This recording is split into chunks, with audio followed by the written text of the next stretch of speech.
It's recording. We'll go. Oh, there we go. Go ahead, Ethan. All right. Thank you. Thank you for joining us today for the opportunity to discuss health benefit plan filings for 2026 individual and small group market. My name is Ethan Baldwin, and I'm a policy analyst with the Oregon Division of Financial Regulation. Insurers that want to offer individual and small group health benefit plans were required to file rates for 2026 no later than May 14th, 2025. Division actuaries review the rates submitted by insurers to ensure that the rate is fair, adequate to pay claims, and not excessive. Although division actuaries have started to review 2026 rate filings, no decisions about the rate filing have been made. During the meeting today, we will hear from insurers about their 2026 rate filings. The division will resume review of these filings after we hear from the insurers today. Before we jump into presentations, I'd like to let folks know who we have in the meeting with us today from DFR. Insurers will introduce themselves at the start of their presentation. So we'll start with introductions. Tasha? Hi, yes, Tasha Sizemore, Life and Health Product Regulation Manager, and I'll go over to Alex. Morning, everybody. Alex Chang, Deputy Administrator for DFR. TK? Morning, everybody. TK Keene, Deputy Insurance Commissioner. Okay, actuaries. Michael Sink, Senior Life and Health Actuary for the DFR. Hi, this is Tim Hinkle, Life and Health Actuary at the DFR. And this is Emil. Hi, this is Drew Bucks. Good. Go ahead. Sorry. Okay, Drew Bucks, Life and Health Actuary. Emil, actuary in the division.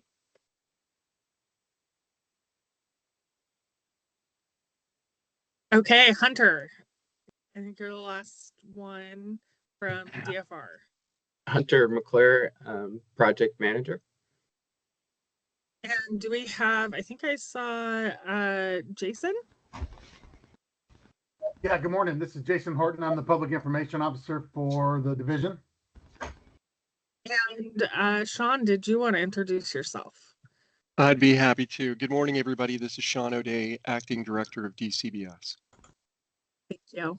Is there anybody from the division or DCBS that I have not gotten? Okay, there we go. Hunter or Ethan, back to you. Thank you. For the company presentations today, we'll hear from insurers alphabetically. Each insurer will be given 10 minutes to present each rate filing. After we've heard from all insurers, we will have an opportunity to hear any public comments. Insurer presentations will include information on the slide, with some insurers answering additional questions based on information contained in their filing, including an explanation of the rate request, including the highest rate change a customer may experience in 2026, an explanation of how consumers can reach the insurer's organization with questions about the rate filing, changes to the plan or product offerings for 2026, including changes needed to comply with state or federal law, network, service area, and formulary changes, and market uncertainty. And finally, insurers operating in the individual market will also address questions on silver loading and the end of expanded advanced premium tax credits, a consumer benefit set to expire December 31st, 2025. That is, unless Congress authorizes an extension. Because the expansion tax credits are set to expire, we've asked insurers to prepare rates that reflect the end of expanded advanced premium tax credits for consumers.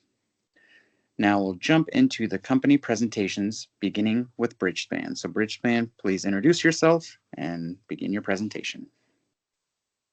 Will you guys be sharing slides? Yes, Daniel. I can bring them up. Yep, Okay. there you go. I was gonna say Hunter can for sure. Okay, I wasn't sure how we were handling it since we were emailing you guys the slides. Sometimes y'all aren't able to share through our system, so if that was our backup plan. Oh, there's Antoinette. Good.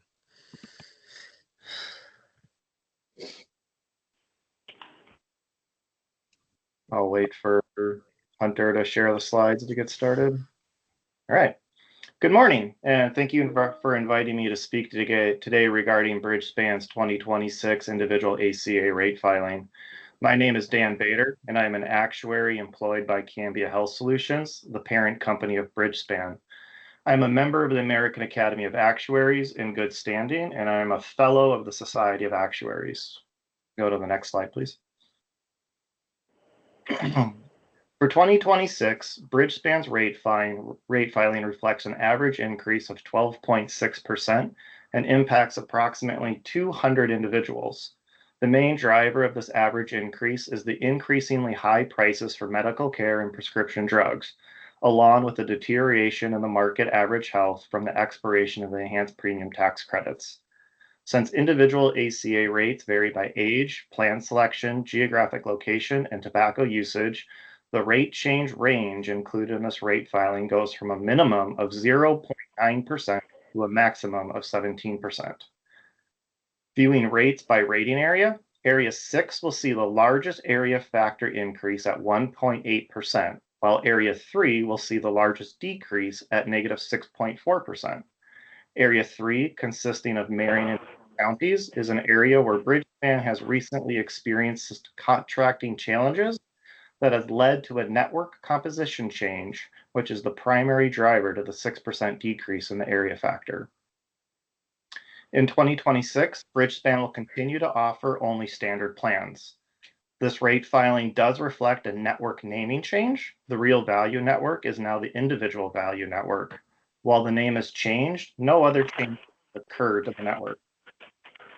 The rate filing considers the impacts of the continuation of the OHP Bridge Plan and expiration of the enhanced premium tax credits. Bridgespan is projecting the continued migration of OHP Bridge eligible enrollees from the ACA marketplace to the BHP. The primary impact of this migration is to the Silver CSR load, which is increasing from 9.3% in 2025 to 4.5% in 2020.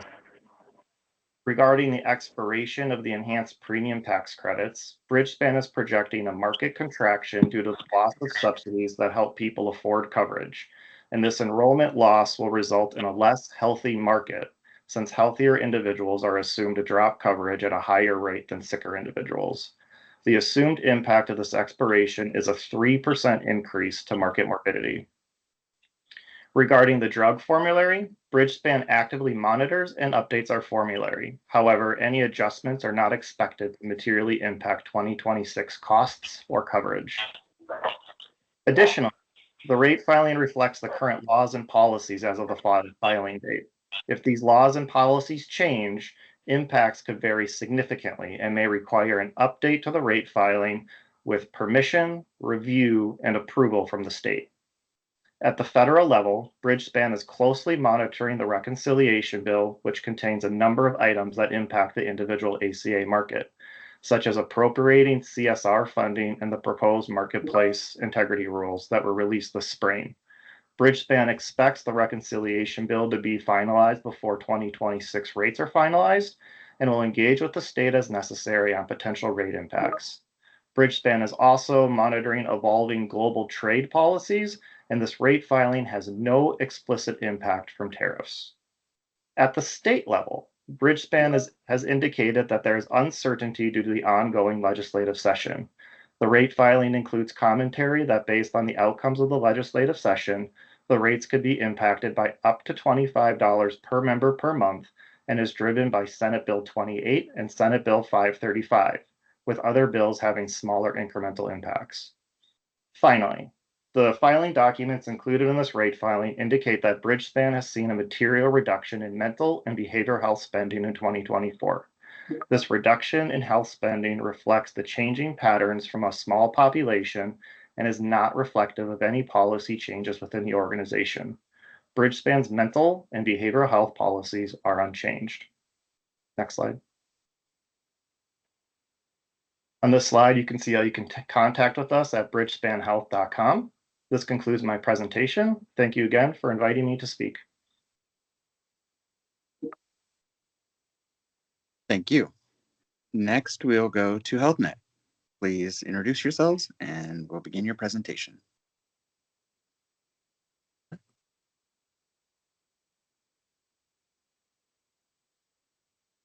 Good morning. I am Doug Hale, the Director of Actuarial Services in representation of HealthNet Health Plan of Oregon. I'm here to discuss our preliminary small group rate filing that is scheduled to impact the first quarter of 2026. Our requested rate impact reflects an average rate increase of 9.3%, which reflects a minimum rate increase of 7.9% on our P15-1500 plan in rating area 5, and a maximum rate increase of 10.8% on our P35-4500 plan in rating area 1. This rate increase is anticipated to impact 3,846 small group ACA members as of March 2025. If any consumers have a question about our rate filing, they may reach out to us at 1-888-802-7001.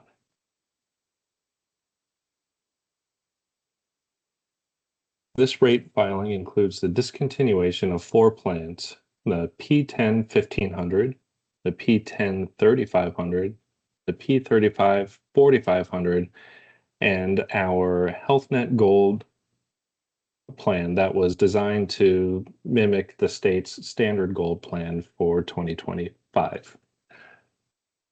All membership currently on these plans are being crosswalked to the nearest option.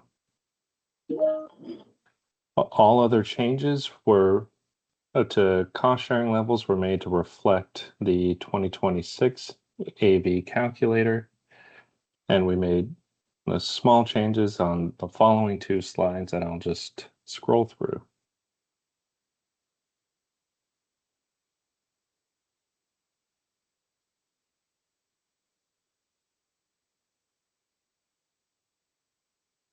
We've made minor adjustments to our area factors to reflect changes or to reflect our competitiveness and contract levels by rating area as we see them at the time of this filing. This includes a 0.6% increase in rating area 1 and a 0.1% increase in rating area 3, while rating areas 2, 4, 5, 6, and 7 all have had their rating areas decreased by 1.1%, 1.1%, 1.2%, 1.2%, and 0.6% respectively.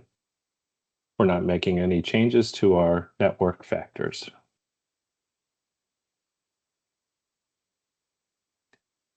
Our benefits have been updated to reflect all finalized state and federal changes at the time of our filing in early May.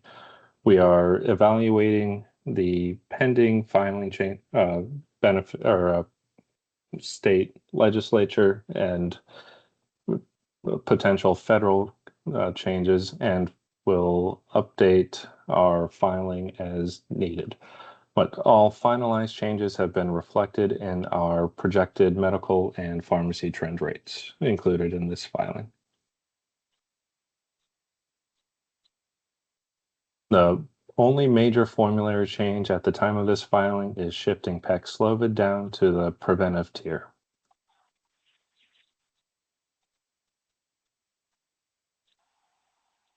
At the time of this filing, we have no major provider network changes.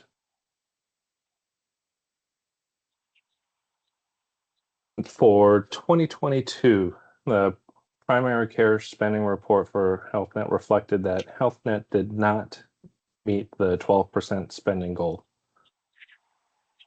In addition to introducing the benefit of 3 primary care visits at a reduced $5 copay on qualifying plans, HealthNet has developed internal reporting to continue to gauge our progress in meeting this threshold, and are developing value-based payment and alternative payment models in coordination and in support of the goals of the Primary Care Payment Reform Collaborative.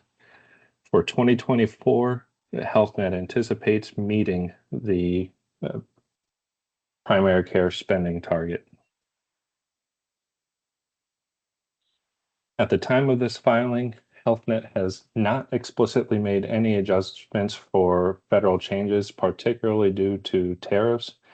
If market circumstances shift during the plan year, HealthNet will need to update its assumptions and refile rates at the next applicable quarterly filing.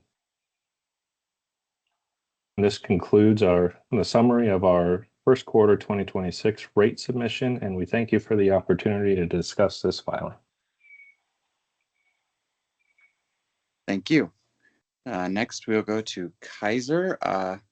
Kaiser, go ahead and do individual and small group. Just please differentiate between the two and introduce yourselves. Thank you. All right, and I'll share the screen right now.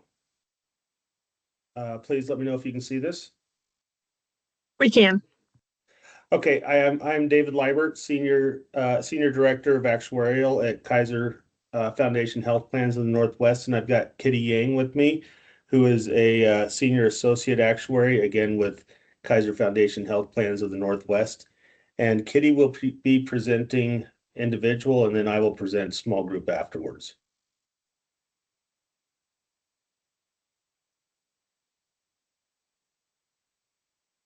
Okay, hello. So for the individual market, we are proposing to have an average increase of 12.9%, and the highest increase is 18.9% based on the rating area 1. There are no changes necessary to plans or products to comply with state or federal law. There are no network or service area changes for 2026. And for the formulary, our formulary is periodically updated, and there are no major changes for 2026. Next slide, please. About the state and federal uncertainties, we currently do not include any adjustments for the impact of potential tariffs. This is a dynamic situation with proposed tariffs changing on an almost monthly basis. Therefore, we are not accounting for new tariffs until the situation becomes more stable. And in the current filing, it reflects the Oregon state and federal statutes, rules, regulation, and guidance as of May 2025. Changes to the applicable regulations, including but not limited to changes to risk stabilization programs, individual mandate and taxes, and changes in APTC driven by the expiration of additional subsidy through APA and reduced APTC and membership due to the continued rollout of BHP could have a significant impact on rate development. Subsequent changes to these statutes, rules, and regulations may make these rates either deficient or excessive, and will necessitate revisions to this filing. Next slide. In 2026, we are currently including 0.9% of silver loading, assuming that all BHP eligible members will move to BHP. And we expected that the expiration of enhanced APTC will decrease projected membership and increase the mobility factor, assuming that the healthier members will tend to leave the market when they can no longer receive premium subsidies. With the reduction in silver loading due to the BHP transition, we expect further decreases in APTC, which lead to the additional increases in mobility. The aggregate impact of BHP transition and APTC is about 4.5%. And lastly, we do not receive any pharmacy rebates. We focus on purchasing power of over 12 million members nationwide to secure the best prices upfront, rather than focusing on getting the rebates. And that concludes the individual market. Thank you, Kitty, and I'll be presenting the small group.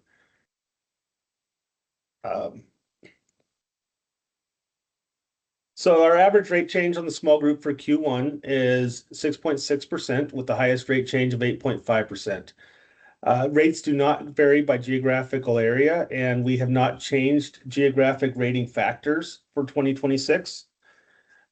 Our changes to our plans and product offerings for 2026 are we've included embedded pediatric dental in all of our plans except for the standard plans. And at this time, we have no changes that are necessary to comply with state or federal laws as of the time of this filing. And we have no network or service area changes for 2026. We have not dropped or added any counties or partial areas within any counties for 2026. We have no major changes to the formulary. We do, as Kitty mentioned, we do update the formulary from time to time. I mean, it's fairly regular as drugs come onto the market, they are added to the formulary, but we don't have any major changes. And with the uncertainty at the state and federal level, the 2026 small group rate filing does not include an adjustment for the impact of potential tariffs. As Kitty mentioned, we are keeping track of the tariffs on a basically on a daily basis, but they are changing far too quickly and are just too unstable for us to build into the rate filings at this time. And for the small group market, Oregon allows quarterly rate filings. So if the tariffs do become a significant impact on the market, we will submit a quarterly rate filing at that time. And Kaiser does not receive pharmacy or drug rebates at this time. And that concludes our presentation, and we can be connected with at kp.org. All right, thank you, Kaiser. Next, we'll go with Moda. Moda, please do the same. Introduce yourselves and do both filings. Just make sure to articulate which one's which. Thank you. Okay, give me 1 second to pull the slides up.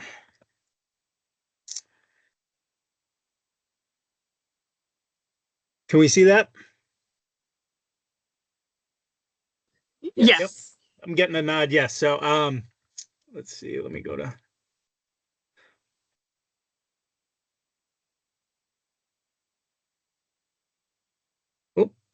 go back a little bit. Okay, there we go. My name is Alex Vanos. I'm one of our managers of actuarial here at Moda Health Plan.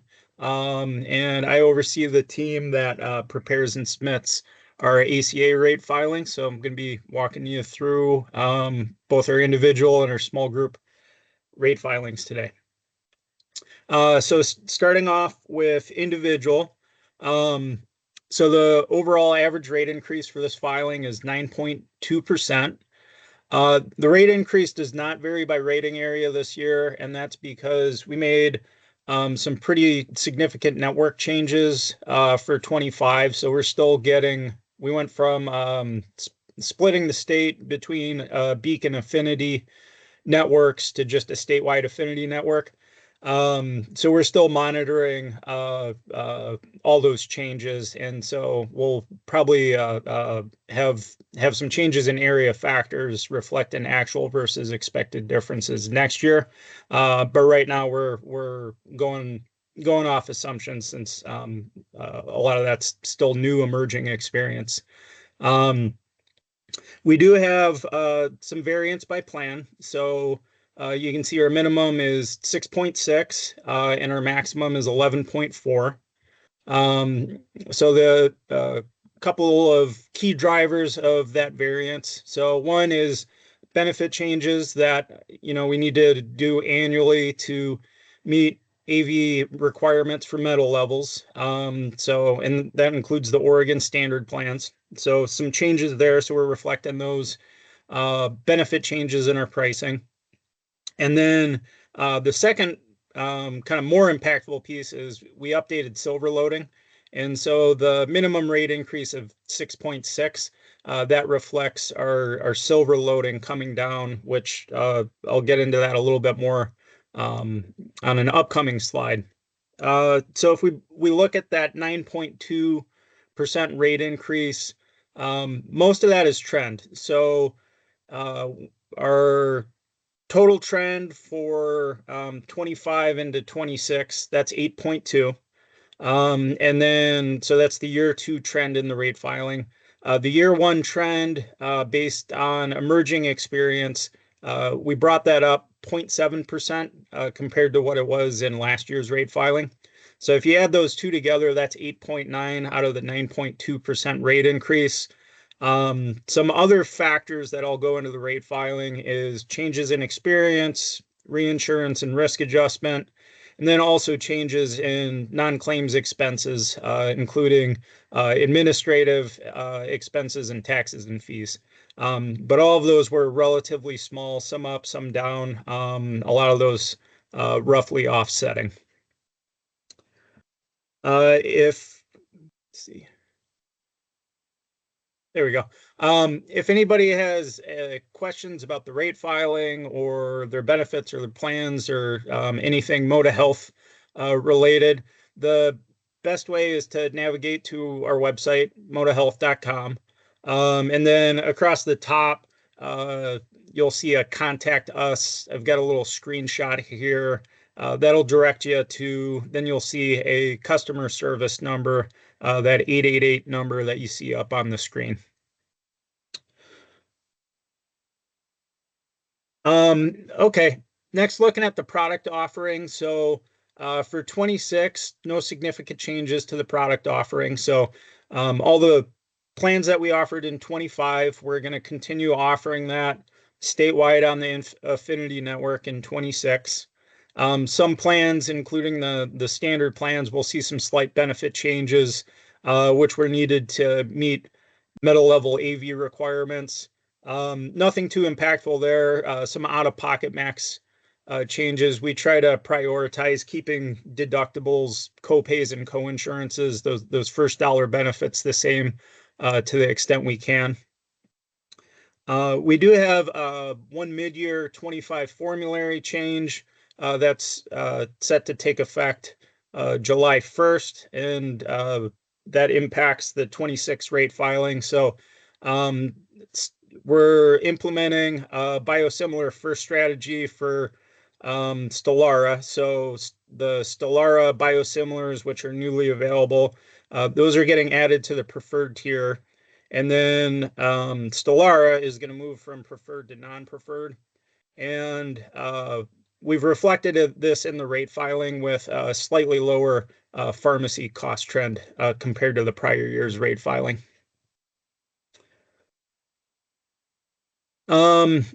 Okay, getting into some of the risks and uncertainties when that come with projecting out to 26. So for the individual rate filing, we increased our margin from 2 to 3% to reflect that compared to prior years, there's relatively higher levels of uncertainty going into 26.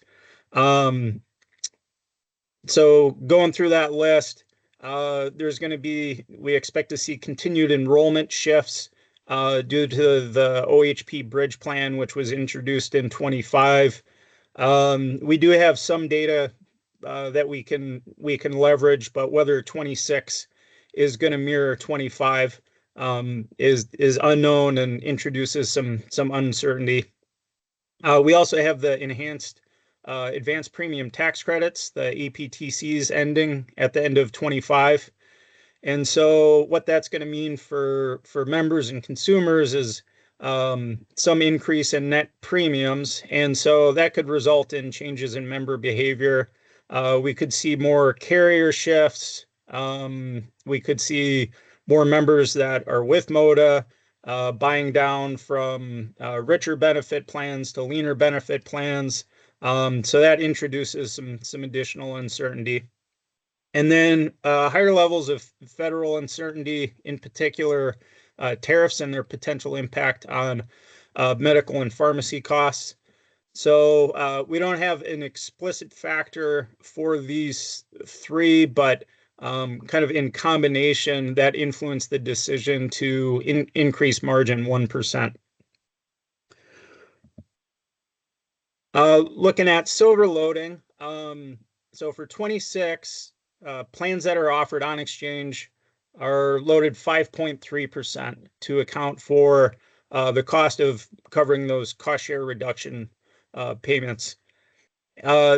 This is a reduction from the 8% load that we used for 25. And so the driver of this is really members that are eligible for those cost share reduction variants, assuming that some percentage of them are going to migrate to the OHP bridge plan in 26. And so what we did to get from that 8% that we used in 25 down to that 5.3% that we're using for 26 is we looked at what we could see. So all the observed enrollment shifts, looking at things by metal and by plan and by cost share variant between 24 and 25. And we're really using what happened there to inform our assumption about what's going to happen in 26. So our assumption on silver loading really assumes that the OHP bridge impacts that we're seeing in 25 are going to extend out and be very similar in 26. Okay, and then talking about the enhanced APTCs, so those are scheduled to end after the 25 plan year, so at the end of the year. So a few things we could see. So increased levels of enrollment changes. So we could see members switching from MOTA to other carriers or from other carriers to MOTA. Could see more changes at the plan level than we typically see, both as a result of net premiums increasing for members. Could also potentially see some changes in the uninsured rate and changes in market morbidity. So a lot of unknowns there, but those are just some things that we expect we could see happen. And so that in combination with other considerations is resulting in slightly higher rates for 26. So this was just one of the components that was reflected in our decision to increase margin by 1%. And that is it for individual. So I will switch gears to our small group rate filing now. So the overall average rate increase for our small group rate filing is 11.7%. This one varies by plan and rating area. So groups in rating area 1 are going to see the highest rate increase, with the rating area 1 factor increasing by 0.9%. So we did make some changes there, but nothing overly significant. And then for all our renewing plans, the minimum is going to be 6.6, ranging up to a maximum of 15.2. And so that's a combination of variance by plan and rating area. So it's a little wider range than we saw for individual. Similar key drivers is really the annual changes that we need to make to meet metal level AV requirements. Okay, breaking down the 11.7% rate increase.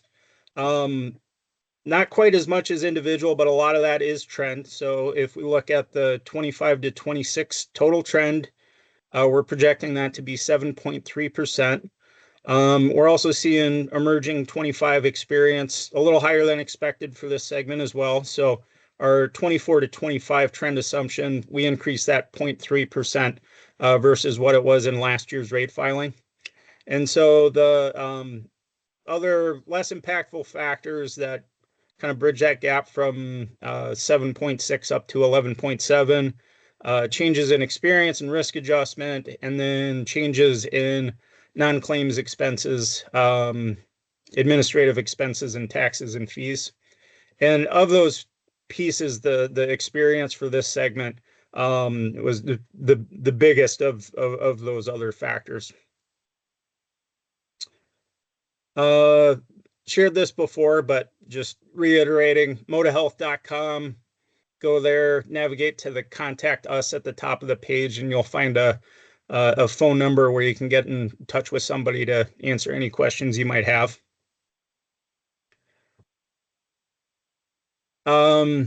Okay, And then talking about the small group product offering, here we do have a significant change for 26. So in the 25 rate filing, we offered two networks, our statewide Connexus network and then our Moda Select network, which just has a service area in Portland Metro.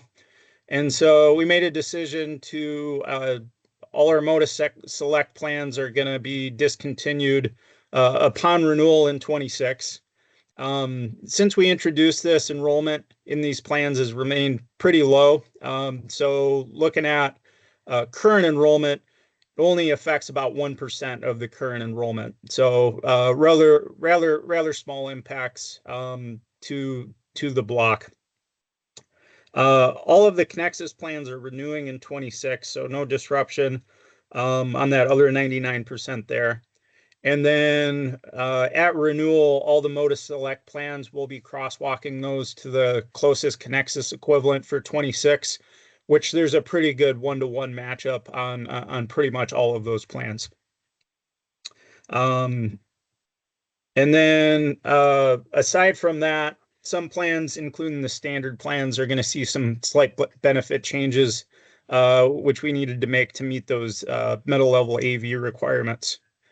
And then we're using the same formulary on both of these segments. So additionally, in 25 on July 1st, Stelara biosimilars are going to be added to the preferred tier. Stelara is going to move from the preferred to the non-preferred tier, and consistent with the individual rate filing, we brought our pharmacy cost trend down a little bit to reflect those changes. Last on the uncertainty slide, so margins unchanged at 2% compared to what we used in the 25 Q2 rate filing for small group. And so part of that is because the enhanced APTCs and the OHP bridge, that doesn't apply to small group, that's individual only. There is still that uncertainty regarding tariffs and their potential impact on medical and pharmacy costs. However, we're not adjusting for this at this time. And then one of the other differences between individual and small group, individual only allows annual rate filings. So, once we file and get those rates approved, we're locked in for the year. Small group, if there is a federal change in tariffs that adds costs, we can submit a quarterly rate filing and reflect those with a mid-year update. So that's kind of our game plan for small group. And that concludes Moda's presentation. I'll stop sharing there. All right, thank you. Next, we'll go to Pacific Source. Please also introduce yourselves and start with individual and then go to small group. Thank you. Hi, I'm Benjamin Shea, the Commercial Actuarial Manager with Pacific Source, and I'll be sharing our presentation. Oh, there we go. All right, so I'll start with individual.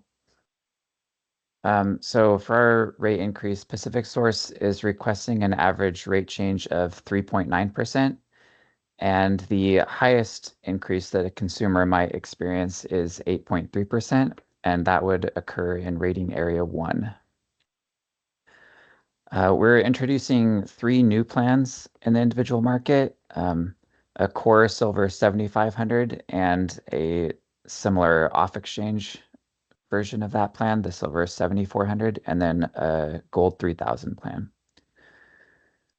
For discontinuations, we'll be discontinuing 6 plans, mostly due to their similarity to existing plans and also to consolidate some of our direct only and exchange plans. So you can see those plans there. And for example, the Silver 3500 exchange and Silver 3400 direct were similar plans, just slightly different, so that they could be offered, one version of it could be offered off exchange only. With those changes, you can see here we'll be offering 1 fewer bronze plan and 2 fewer gold plans, but the same number of silver plans in 2026. For network changes, Pacific Source will be transitioning our current plans from PPO or Preferred Provider Organization to EPO or Exclusive Provider Organization. And what that means is that there won't be any out-of-network benefits on the plans. And this decision was largely driven by a desire to align with the market. With that change, our network will be renamed from Navigator to the Core Network. It's the same network, just with a different name, and that will be offered statewide. There's no changes to benefits covered for 2026. For pharmacy benefit changes, we've started the process in 2025 to transition preference of the drug Stelara to biosimilars. That will impact 2026, and the cost for the biosimilars is significantly less, which will result in lower costs for members. Regarding uncertainty due to change, our rate filing doesn't include an impact specifically due to tariffs, but we are including a margin of 3% to account for the uncertainty due to state and federal changes. And we'll continue to evaluate those, any impacts of those changes and be ready to make any adjustments when circumstances shift if those changes are allowed at that time. 2 assumptions we do include in our rate filing are we continue to assume that CSR eligible members will continue to migrate to the basic health plan. And we included a silver load of 4.7% to account for that, to account for members that are remaining in the individual market. We also assume that enhanced subsidies will end on December 31st as scheduled, and the resulting impact to our rates is an increase of about 4%. If you have any questions about our plans or filing, you can reach us at the number here or at coverageadvisors@pacificsource.com.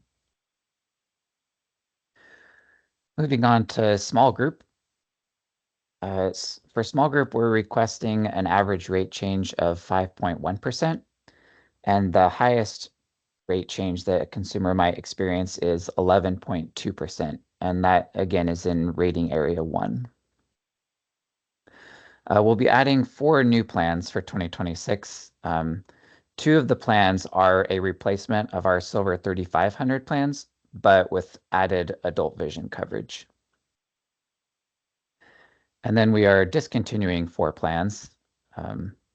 Our Silver HSA 5100 on both networks and that Silver 3500. So after those changes, pretty similar, there will be 2 fewer silver plans and 2 additional gold plans offered in 2026. No changes to our network. So the Navigator network will continue to be offered statewide, and our Voyager network will continue to include the 4 counties listed here. No change to benefits covered for 2026.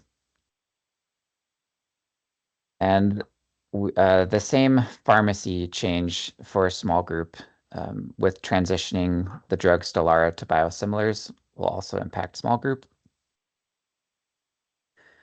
And then for uncertainty, we do include a margin of 2% to account for the uncertainty, but we don't include a specific impact due to tariffs. And then we were also asked to talk about steps that we're taking to comply with Oregon's primary care spending law. So a few of the things that we're doing is that we continue to ensure that our primary care provider network is as robust as possible, including physicians and physician extenders. And we've been generous with PCPs amid negotiations and continued medical home payments and other foundational supports for primary care providers with the goal to encourage them to expand their capabilities and take on as much patient care as possible. With that, we've experienced some challenges as well with meeting that requirement, including workforce labor constraints in the primary care space, which continues to lead members increasingly to rely on alternatives or not seeking care as frequently. For small group, any questions can reach us at the number on the screen or any of the email addresses below. And that concludes my presentation. Thank you. Next, we'll go to Providence Individual and Small Group.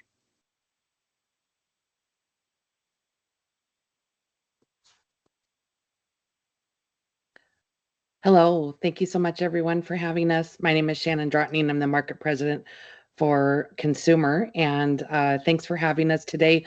We'll talk about our individual and small group rate-in hearings, and let's move on to the next slide.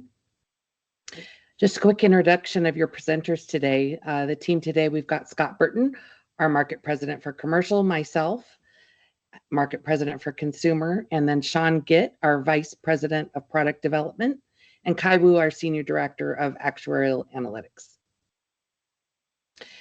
A brief rundown of the agenda. We'll talk about the healthcare cost pressures that we're all facing. And first, we'll start out after that with individual. We'll talk about our benefit changes, plan portfolio, and the rate change. And lastly, we'll move into small group, talking about the filing, rate change, pricing impact, and our cost containment efforts. So with that, I'm going to turn it over to Scott to talk a little bit about Providence Health Plan. Thanks, Shannon. Before we dive into the details of our filings, we'd like to take a moment to share a bit about Providence Health Plan and to acknowledge the context of this historic period of healthcare in which our rate adjustment requests are being considered.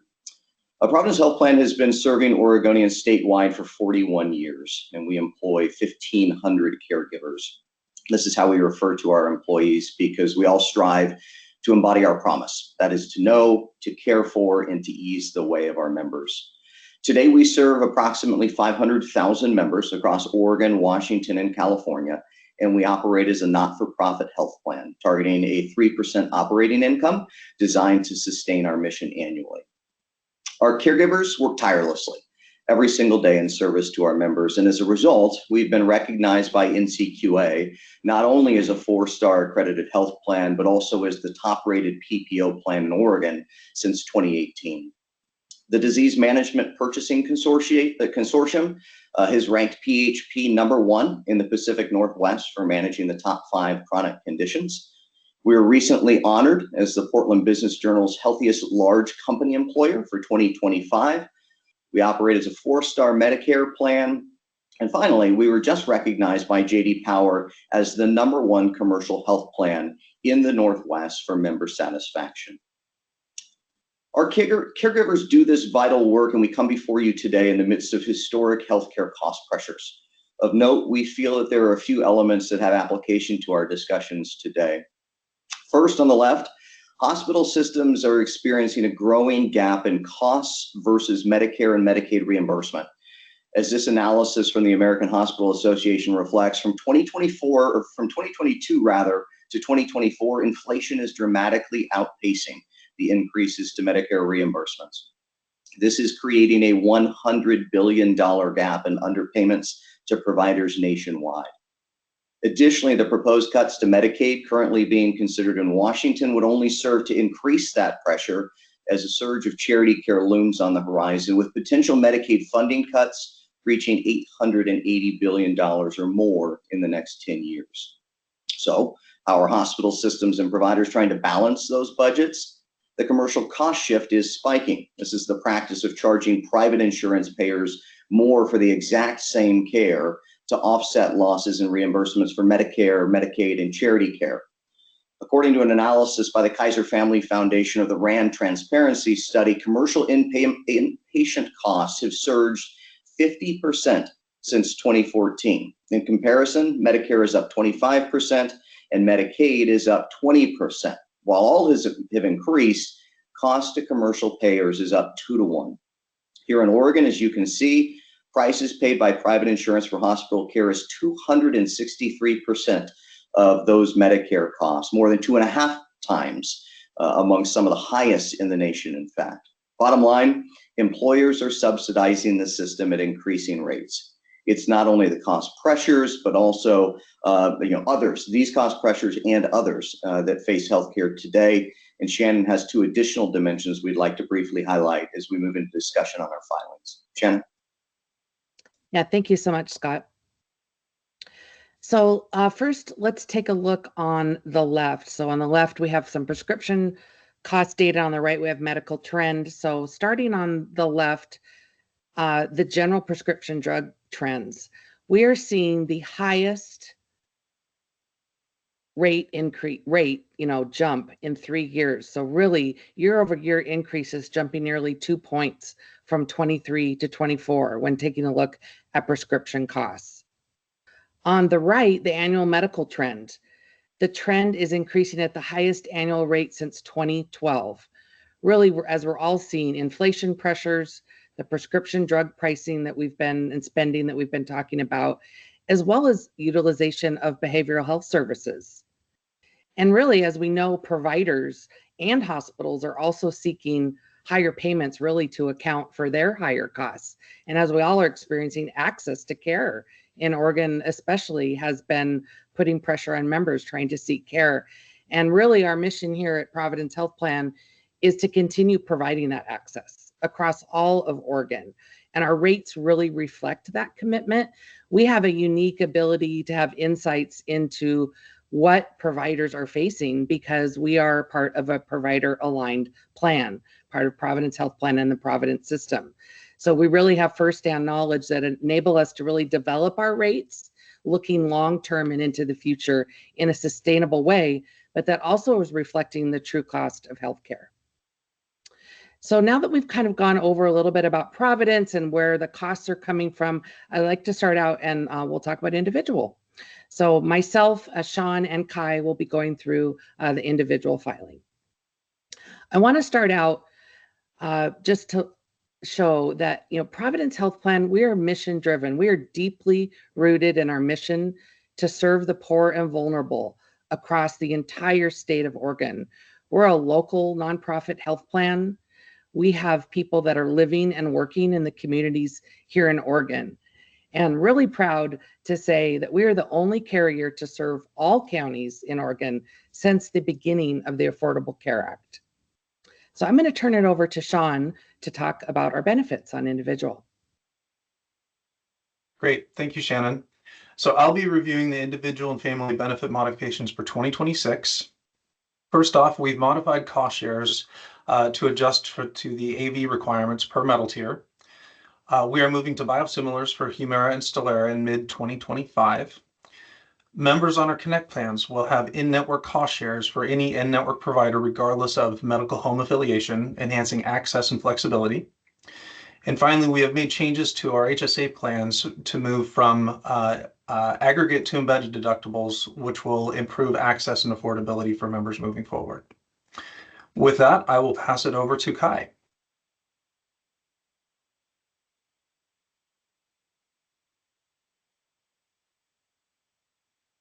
Plans.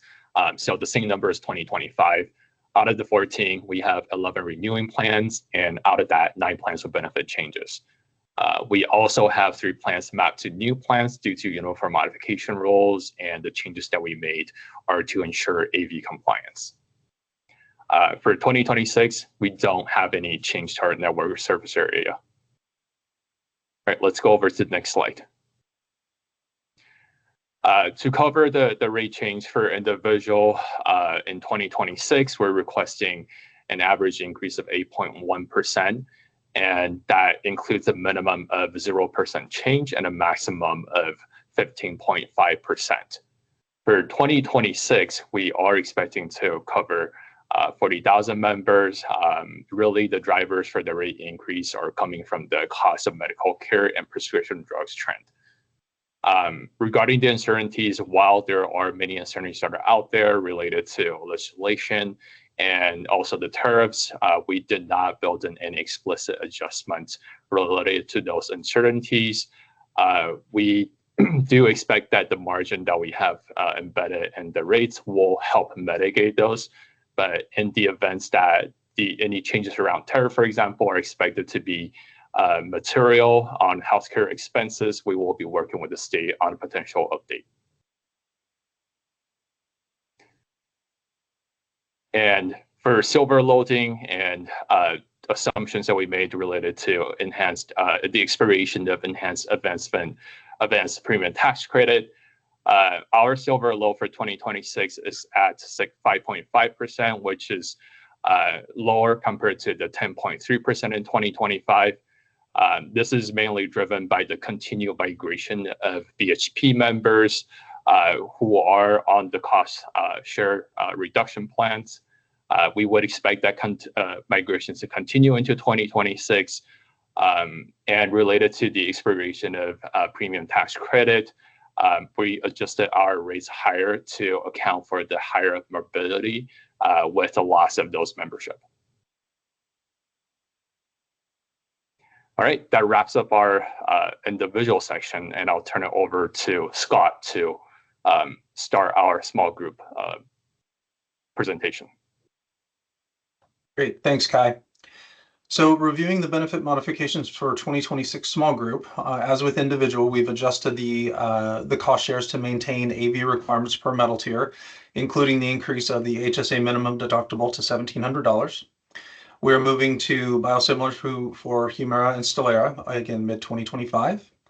We are adjusting cost shares for complementary health approaches, so things such as acupuncture, to align with PCP cost shares. And then finally, as with individual, we are changing the Connect plan in-network cost shares to align with any in-network provider, regardless of medical home affiliation. With that, I will transition it back over to Kai. All right, thanks, Sean.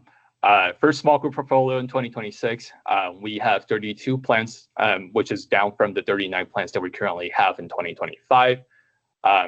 We have 21 renewing plans, and most of the benefit changes are to ensure AV compliance. We have 9 plans mapped to new plans due to uniform modification rule, and the 7 plans that were closed were to improve operational efficiency and provide plans with clear and distinct value proposition that ease the way of employer groups in choosing the best plan for their population. For 2026, we have not made any changes to the network or service area changes.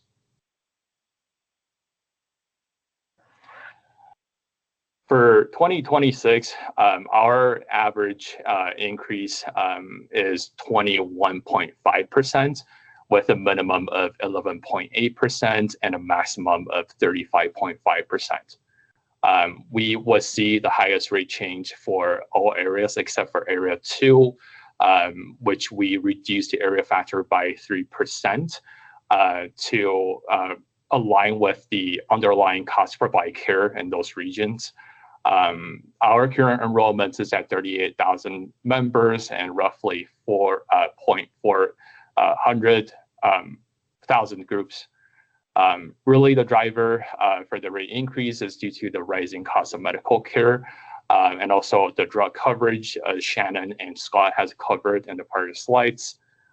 Around the uncertainties, similar to individual, we did not make any explicit adjustment for higher tariffs, and we expect that some of the impacts of that to be mitigated by the margin that we have embedded in the rates. However, if any changes come through that are considered drastic, we'll be working with the state to determine the potential rate update in the future.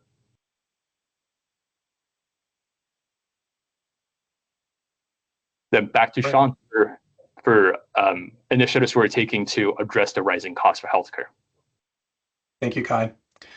As we shared earlier, the cost pressures across the industry are at historic levels. And to help mitigate this trend, we are proactively working to implement solutions that address the rapidly rising cost of care through predictive analytics, expanded behavioral health services, and innovative pharmacy management so that members and employers have sustained and affordable access to care and coverage. We do this through three things. One, mission-driven initiatives. Every managed care initiative we implement is guided by and proven outcomes that support our mission. For example, our network strategy. We have maintained access to over 95% of providers in our service area while achieving contracted savings that directly benefit members through more stable premiums. Our managed care approach, leveraging data and evidence to improve health outcomes. Our payment integrity programs have recovered millions in improper billings. Our pharmacy initiatives have reduced costs of care for critical medications through targeted interventions, all while maintaining the highest standards of care.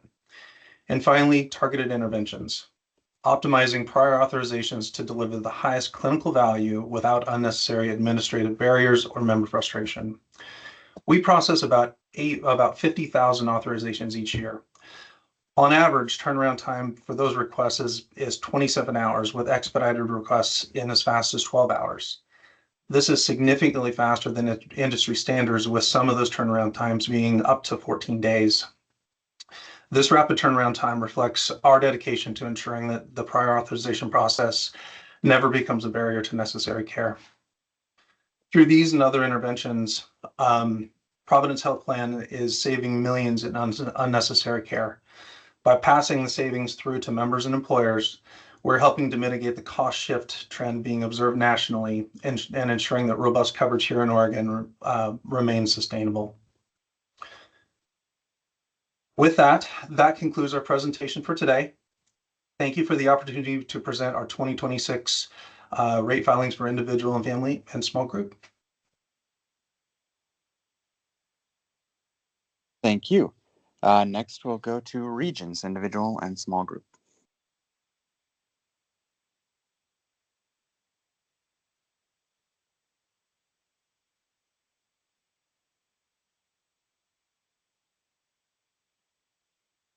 Can you see my screen? Yep. Great. Yep. Good morning. I am Lisa Mudgett, and I'm joined today by Dan Bader and Chris Jasperson.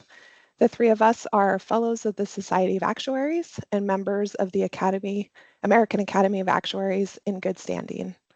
We are employed by Cambia Health Solutions, the parent company of Regions Health Plans. Cambia is a tax-paying, not-for-profit company serving nearly 1 million Oregonians annually. I am the certifying actuary for the small group rate filings. Dan is the certifying actuary for the individual rate filing. And we thank you for inviting us here today to share details of our rate requests for the 2026 plan year for individual and small group ACA health insurance products. Thanks, Lisa. As Lisa mentioned, my name is Dan Bader, and I will be discussing the big picture as it pertains to both individual and small group. Then I will dive a bit deeper into individual specifically before handing it to Chris so he can discuss small group and close us out. I want to start by commenting that Regions' rates reflect what we expect care to cost in 2026. We share everyone's concerns about the high cost of healthcare and strive to manage those costs wherever we can. Regions has recently experienced contracting challenges in Rating Area 3, Marion and Polk counties. These challenges resulted in a change to the network composition and ultimately a 6% decrease to the rating factor for Area 3 in 2026. Another cost-related topic is the ongoing Oregon legislative session. This rate filing includes commentary that based on the outcomes of the legislative session, the rates could be impacted by up to $25 per member per month and is driven by Senate Bill 28 and Senate Bill 535, with other bills having smaller incremental impacts. Regions' rate filings reflect the laws and policies at the time of filing, so based on the legislative outcomes, Regions may need to update the rate filings with permission, review, and approval from the state. The final topic that I want to discuss that is relevant to both individual and small group is Regions' primary care spend. Regions is committed to strengthening our primary care in alignment with Oregon's goals. Current activities and initiatives in place to strengthen our primary care include investments in technology platforms to enhance providers' access to relevant analytics, partnerships that allow small and rural practices to participate in alternative payment models, and invest in population health management infrastructure, and among various other activities, continued promotion of the quality incentive program to encourage practices to promote appropriate primary care service. Regence is encouraged by the results of these activities, observing that over the last year, primary care spending has increased 17% and a 2-year increase of almost 30%. Next slide, Lisa. Now looking at individuals specifically. For 2026, Regence's rate filing reflects an average increase of 12.4% and impacts approximately 34,000 individuals. The main driver of this average increase is the increasingly high prices for medical care and prescription drugs, along with a deterioration in the market average health from the expiration of the enhanced premium tax credits. Since individual ACA rates vary by age, plan selection, geographic location, and tobacco usage, the rate change range included in this rate filing goes from a minimum of 0.1% to a maximum of 19.9%. Viewing rates by rating area, Area 6 will see the largest area factor increase at 1.8%, while Area 3 will see the largest decrease at negative 6.4%. In 2026, Regence is introducing 3 new plans: Silver 5000 Direct on our Legacy network, Bronze 8000 on our Individual Connect network, and a Bronze Essential 9000 with no deductible office visits on our Legacy network. This filing does reflect a network naming change. The Individual and Family Network is now the Individual Connect network. While the name has changed, no other change have occurred to the network. The rate filing considered the impacts of the continuation of the OHP Bridge Health Plan and expiration of the enhanced premium tax credits. Regence is projecting a continued migration of OHP Bridge eligible enrollees from the ACA marketplace to the BHP. The primary impact of this migration is to the Silver CSR load, which is decreasing from 9.3% in 2025 to 4.5% in 2026.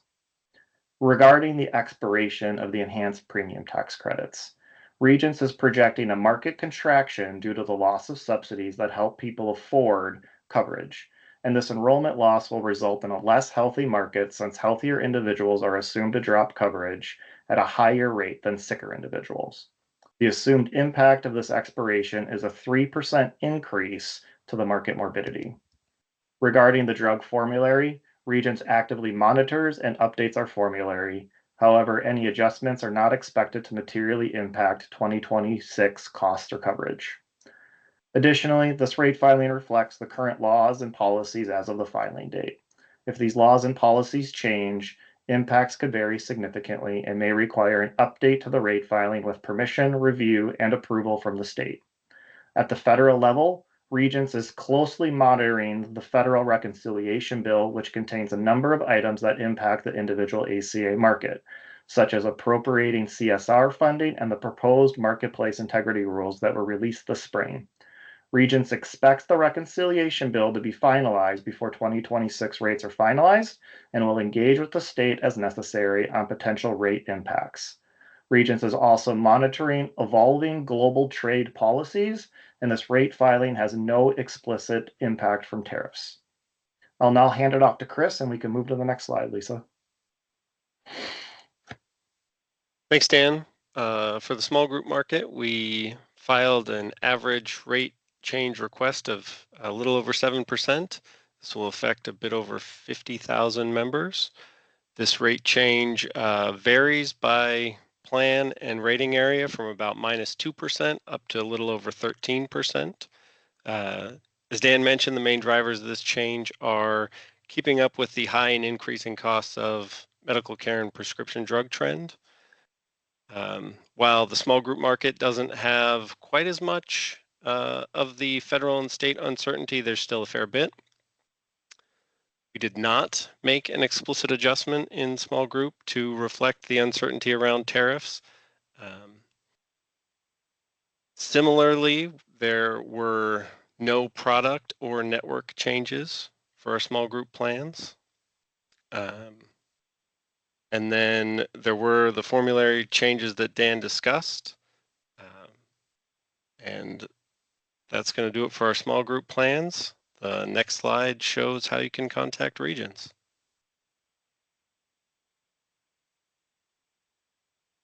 Thank you. Next, we'll go to United Healthcare, Inc.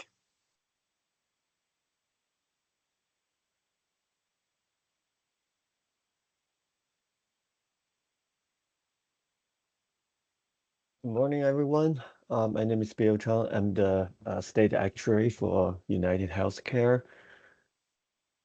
I'm going to go over the summary of our 2026 small group ACA filings. So for 2026, we have 21 plans in our portfolio, 19 from 2025, and 2 new plans added for the new year, and there will be no discontinued plan from last year. There will be some minor member cost share changes, just for the sake of AV compliance, and also help us to manage the increase on the utilization so we can keep the cost low for our members. And we'll be still offering 2 networks in 2026. So this is not, there's no change from last year. Both of the networks are full network in Choice and Nexus. The average annual rate increase for our customers is for 2026 is 16.8%. And the range of the rate increase is from 12% to 21.4%. And the total benefit changes impact is negative 0.4%.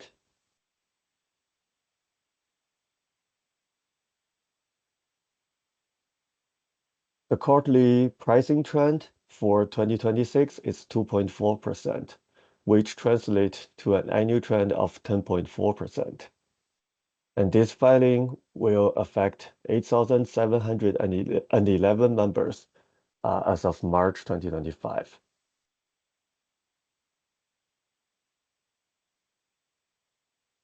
All the rating factors we have revised from last filing are base rate, pricing trend, and plan factors.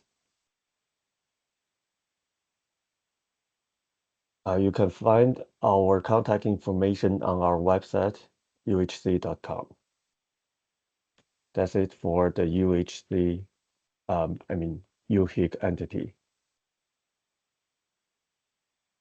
All right, thank you. Next, we'll go to United of Oregon. Yeah. All right, I'm gonna go over the summary of our rate filing for UHC of Oregon. There will be 2 state standard plans in our product offering for the year of 2026.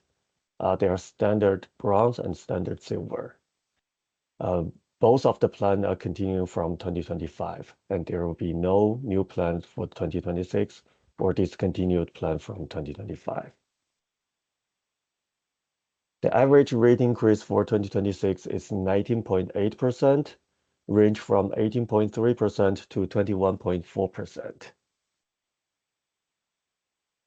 The quarterly pricing trend is 2.5%, which is equivalent to an annual trend of 10.4%. And currently, there is no member on our UHC of Oregon entity. And lastly, the rating factors revised from last filing are base rate, pricing trend, and plan factors. And you can find our contact information on our website, uhc.com. And that concludes our presentation for UHC of Oregon. Thank you. Now is the time for public comment on rate filings. If you'd like to make a comment on a rate filing, please unmute yourself and clearly state your name and the filing you're commenting on before starting your comment. The public comment period will remain open until tonight, June 20th at 11:59 p.m. Do we have any public comments?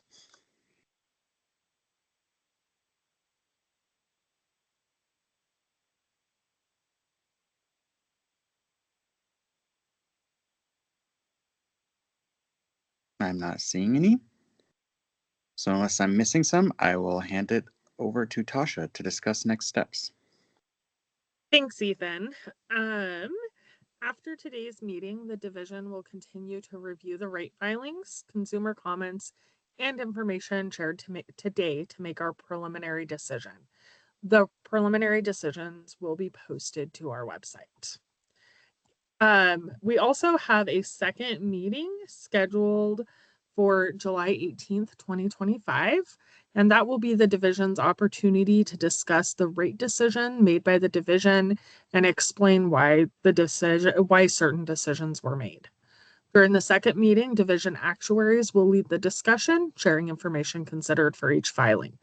The second meeting will also be an opportunity for insurers to request additional consideration from the department. Ethan, back to you. Great.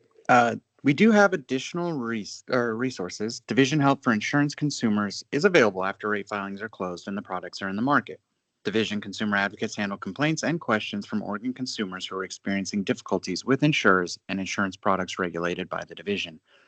Advocates work with insurers to resolve complex issues and not just health insurance questions. Additionally, the Oregon Health Insurance Marketplace, OHIM, is Oregon's Affordable Care Act marketplace where consumers have access to health insurance coverage using tax credits established under the ACA. Oregon's Health Insurance Marketplace also provides technical assistance if your marketplace coverage hits a snag and is an excellent benefits resource.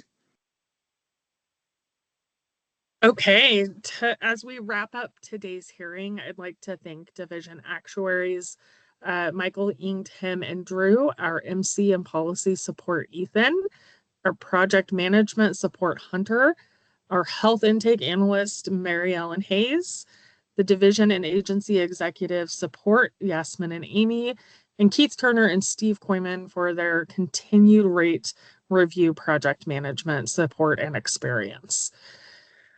I'd like to thank the insurer actuaries and all of the folks who came from our insurers to attend today's meeting and the support within their organizations at each insurance company. You guys did absolutely fantastic today, just as an industry. Thank you so much for your presentations. With that, I will have Hunter cut the recording.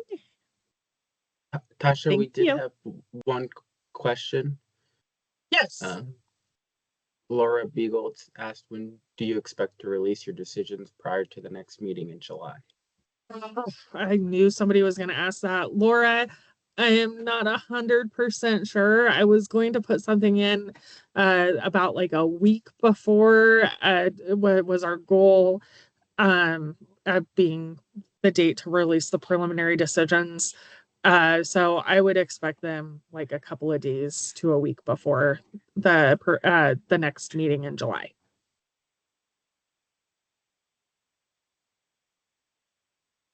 Of course. Okay, if there are no other questions, Hunter, you can cut the recording.